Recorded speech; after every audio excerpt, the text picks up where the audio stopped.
Welcome back to my YouTube channel Mahatma classes. तो साथियों, आज मैं इस वीडियो में आपको कक्षा 10 का प्रश्नावली 1.3 का क्वेश्चन नंबर फर्स्ट आज आपको मैं बताने वाला हूं और पूरा विधिवत मैं इसको समझाने वाला हूं। और इस वीडियो को पूरा आप वॉच कीजिएगा, पूरा देखिएगा, तभी ये क्वेश्चन आपको समझ में आएगा, अन्यथा ये क्वेश्चन आपको समझ में नहीं आएगा। थोड़ा सा डिफ़िकल्ट है लेकिन बहुत ही आसान तरीके से मैं इसको बताऊँगा। देखिए, क्वेश्चन को पढ़ लेते हैं। चलिए, कह रहा है कि सिद्ध कीजिए कि करड़ी में 5 एक अपरिमेय संख्या। क्या है? यह एक अपरिमेय संख्या है, तो इसको सिद्ध करना है। ठीक है, तो चलिए हम लोग देर न करते हुए वीडियो को स्टार्ट करते हैं और इसको सिद्ध करेंगे और अच्छी तरह से आपको बताएंगे कि कैसे इसको सिद्ध करेंगे उस चीज़ के बारे में। आज को इसको डिफ़िकल्ट यानी कि बहुत ही आसान तरीके से, थोड़ा सा डिफ़िकल्ट है, इससे कोई दिक्कत नहीं है, तो इस फिर भी आपको बहुत ही अच्छी तरह समझ में आ जाएगा। तो चलिए हम लोग देखते हैं यहाँ पे ये क्वेश्चन क्या करा है और इसके बारे में हम लोग और अच्छी तरह से चर्चा करेंगे। ठीक, तो यहाँ पे देख लीजिए। तो यहाँ पे थोड़ा सा क्लीन नहीं आ रहा है, लेकिन ये भी साफ जो है दिखाई देने लग जाएगा। तो यहाँ पे देखिए, अब ये आपका बहुत अच्छी तरह से क्लीन आ रहा होगा। ठीक, तो देखिए यहाँ पे सबसे पहले क्वेश्चन कहा था करड़ी में 5 एक अपरिमेय संख्या। ठीक है, तो इसको देखिए हम लोग कैसे सॉल्व करेंगे। करें कि जैसे कि मान लेंगे, ठीक है, माना कि करड़ी में 5 एक परिमेय संख्या है, तो अपरिमेय, लेकिन चलिए मान लेते हैं, इसी को हमको सिद्ध करना है। ठीक है, तो माना, ठीक, मानेंगे तभी आप सिद्ध कर पाएंगे। माना कि करड़ी में 5 क्या है? एक परिमेय संख्या है। करड़ी में 5 एक परिमेय संख्या है। साथियों, इसको बस भाषा के रूप में आपको लिखना है, इसको ज़्यादा आपको हल नहीं करना है। आपको भाषा अच्छी तरह लिखनी आनी चाहिए। तो इसको किस तरह से भाषा में, अपने भाषा में लिखना है, तो आपको आएगा, तब आप इसको आसान तरीके से और लिख पाएंगे। तो चलिए, तो इसलिए यहाँ पे लिखेंगे, इसको सॉल्व करने का तरीका ही यही है। ठीक है, क्योंकि इससे आसान तरीका शायद नहीं होगा यूट्यूब पर, और ये ही सबसे आसान तरीका है। ठीक है, तो देखिए यहाँ पे करड़ी में 5 क्या हमने माना है कि ये परिमेय संख्या है। तो जानते परिमेय संख्या के बारे में मैंने पिछली वीडियो में बता चुके हैं। ठीक है, तो वहाँ पे परिमेय संख्या क्या होती है? जैसे कोई संख्या बटे के रूप में होती है। जैसे यहाँ पे इसको करड़ी में 5 a/b के रूप में हम लिख सकते हैं।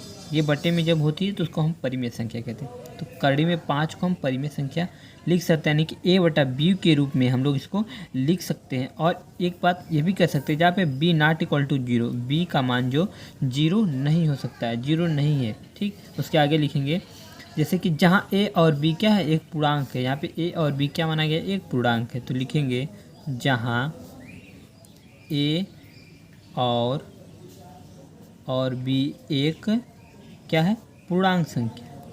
यहाँ पे क्या है? इसको मान लेंगे पूर्णांक। जैसे कि यहाँ पे a और b हमने यहाँ पे करड़ी में 5 बराबर a और b माना, तो ये क्या है? ये एक पूर्णांक। ठीक, तो पूर्णांक है, तो तथा इसमें आप क्या कह सकते हैं, जैसे a और b में एक कोई इसमें क्या गुणनखंड इसका क्या हो सकता है?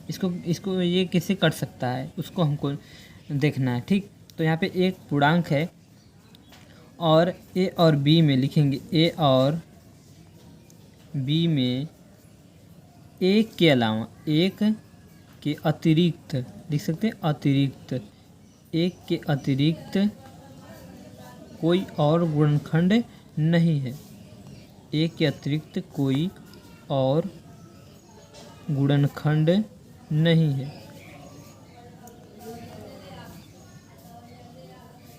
एक के अतिरिक्त कोई और गुणनखंड नहीं है। आप इसको लिख सकते हैं कि एक के अलावा इसका कोई और गुणनखंड नहीं है। ठीक, उसके बाद देखिए यहाँ पे आप एक चीज़ और लिख सकते हैं। यहाँ पे आप इसको हल करना स्टार्ट कर, हल कैसे होगा? देखिए यहाँ पे, जैसे कि यहाँ पे आप देख रहे हैं कि करड़ी में 5 a/b है, तो आप इसको पक्षांतर करेंगे। यहाँ पे जो बट्टे में है, इसको b को हम लोग इधर लेके आएंगे, तो क्या हो जाएगा? a बराबर करड़ी में 5, करड़ी में 5 और a बराबर करड़ी यहाँ पे हो जाएगी करड़ी में 5b। क्या हो जाएगा?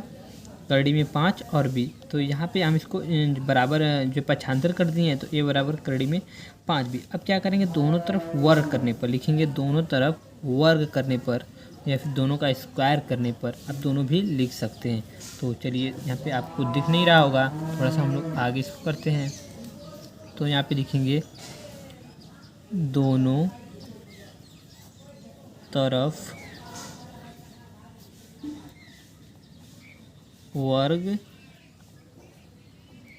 करने पर, देखिए हो गया ना।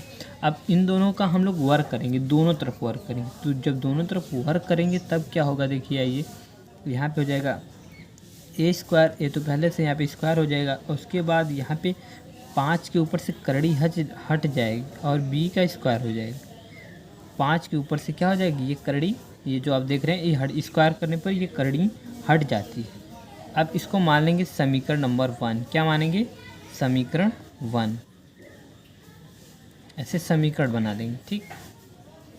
अब उसके बाद आगे क्या हल कर सकते हैं, तो लिख सकते हैं अतः, यहाँ पे अगर ये समीकरण मान लेंगे, उसके बाद अतः 5 ए स्क्वायर को विभाजित करता है, ठीक है।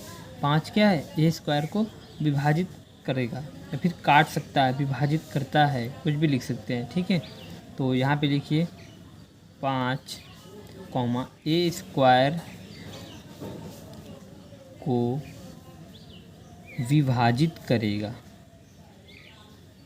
इसको बस भाषा में ही लिखना है, विभाजित यहाँ पे करेगा, ठीक ना। तो यहाँ पे आप इसको ऐसे लिख सकते हैं, ठीक।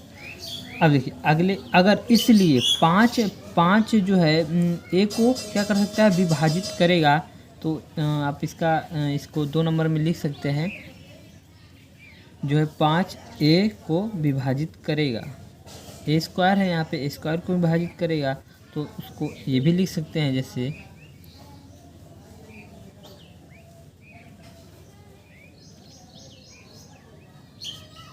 5 ए को विभाजित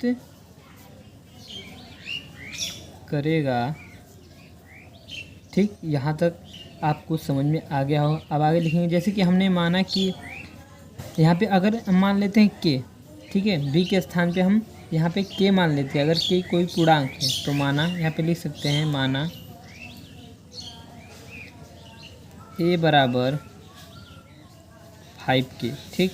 तो जहाँ पर के क्या है, के एक पूर्णांक संख्या, क्या है, के एक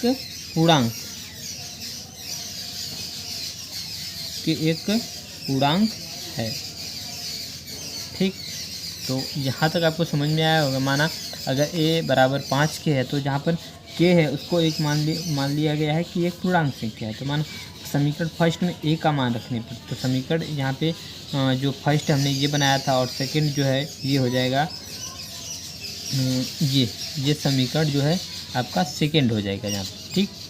तो ये समीकरण सेकंड हो जाएगा। उसके बाद आप क्या करेंगे, यहाँ पे मान रखेंगे इसका, समीकरण नंबर आप 1 में यहाँ पे मान रखेंगे। तो 1 जो हमने बनाया है, 1 यहाँ पे देख रहे हैं, तो इसमें मान रखना है, ठीक। तो ए का मान रखना है, ए का मान आप निकाल चुके हैं। ए का मान क्या आया है, 5 के, यहाँ पे देख रहे हैं ए का मान जो आया है आपके सामने 5 के आया है। तो इसमें आप मान रख दीजिए।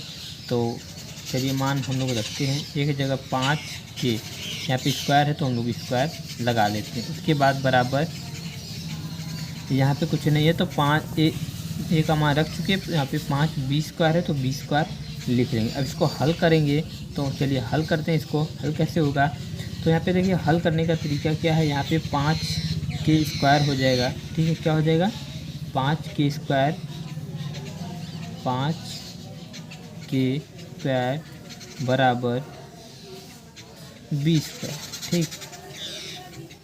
5 के स्क्वायर बराबर 20 स्क्वायर। अब देखिए इसको हल करने पर जे आएगा। उसके बाद यहाँ पे लिख सकते हैं अतः, क्या लिख सकते हैं, अतः, आपको दिखाई नहीं दे रहा होगा तो यहाँ पे आप अच्छी तरह से देखिएगा इसको, तभी आपको समझ में आएगा। तो लिख सकते हैं इसको, अतः 5 बी स्क्वायर को विभाजित कर सकता है। यहाँ पे देख रहे हैं आप, 5 क्या कर रहा है, बी स्क्वायर को विभाजित करता है। 5 बी स्क्वायर को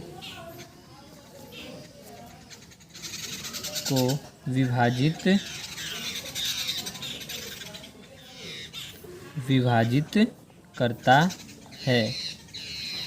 यहाँ पे 5b² को क्या करता है? विभाजित करता है। तो आप लिख सकते हैं, आप अपनी भाषा में खुद लिख सकते हैं।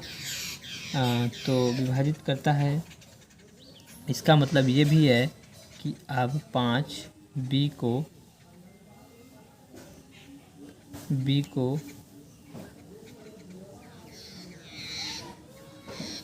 विभाजित करेगा, ये भी आप लिख सकते हैं। इसका मतलब ये, ठीक। अब इसको अपनी भाषा में लिख सकते हैं। इस प्रकार जो है कि समीकरण 2 और 3, इसको मान लेंगे समीकरण नंबर 3। क्या करेंगे? 3 मान लेंगे।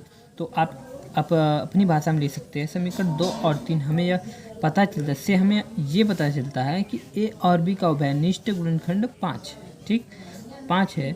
जो हमारी कल्पना ए और बी में एक के अतिरिक्त कोई उभयनिष्ठ नहीं है के विपरीत यह विरोधाभास हमारी त्रुटिपूर्वक कल्पना के कारण हुआ है, ठीक है। तो इस तरह से हम लिख सकते हैं कर्णिम 5 एक परिमेय संख्या, अतः कर्णिम 5 एक अपरिमेय संख्या। तो चलिए आइए इसको अपनी भाषा में लिखते हैं। तो यहाँ पे इस प्रकार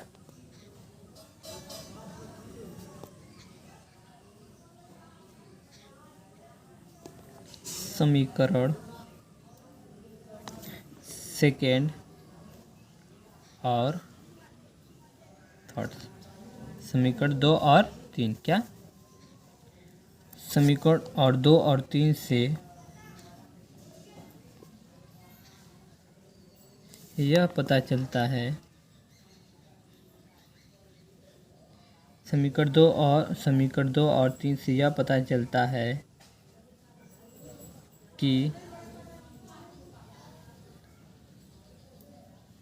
ए और बी का उभयनिष्ठ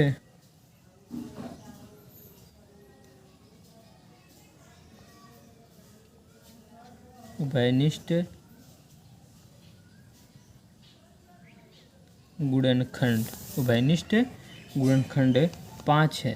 क्या है? 5। इन दोनों का उभयनिष्ठ गुणनखंड 5, यानी कि 5 दोनों में आ रहा है, ठीक 5 है। तो आप लिख सकते हैं जो हमारी कल्पना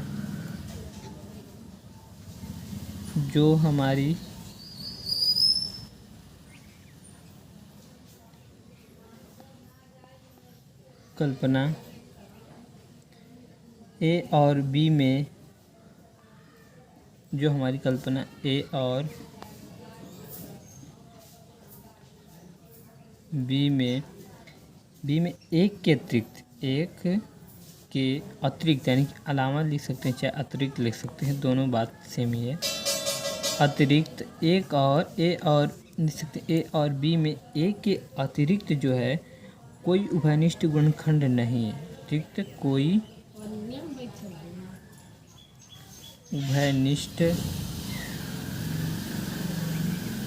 उभयनिष्ठ गुणनखंड नहीं है। क्या है? इसके अलावा कोई और इसमें अतिरिक्त गुणनखंड नहीं है, ठीक। तो इससे उभयनिष्ठ गुणनखंड नहीं है, तो यह हमारी, तो लिख सकते हैं इसका कि यह विरोधाभास हमारी, तो यह विरोधाभास हमारी, इसमें लिख सकते हैं, क्या लिखेंगे हम, यह विरोधाभास हमारी त्रुटिपूर्ण कल्पना के कारण, इसमें लिख सकते हैं त्रुटिपूर्ण कल्पना के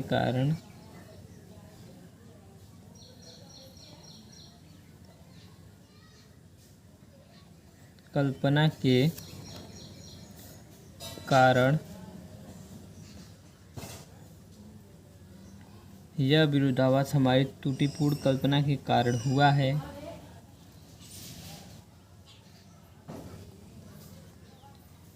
है। कि करड़ी में 5 एक परिमेय संख्या है, परिमेय संख्या है। ठीक है, तो अतः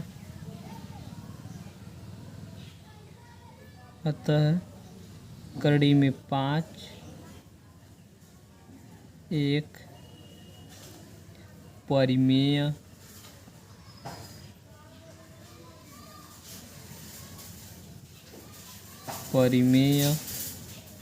संख्या है। ठीक, तो इस तरह से अपनी कॉपी में लिखें। मैं इतना अच्छी तरह से, इतना स्लो मैं इसलिए बताया हूँ ताकि आपको कोई और वीडियो देखने की ज़रूरत नहीं पड़ेगी, और मैं इतने अच्छी तरह से, ताकि अपनी कॉपी में नोट कर सकते हैं इस चीज़ को।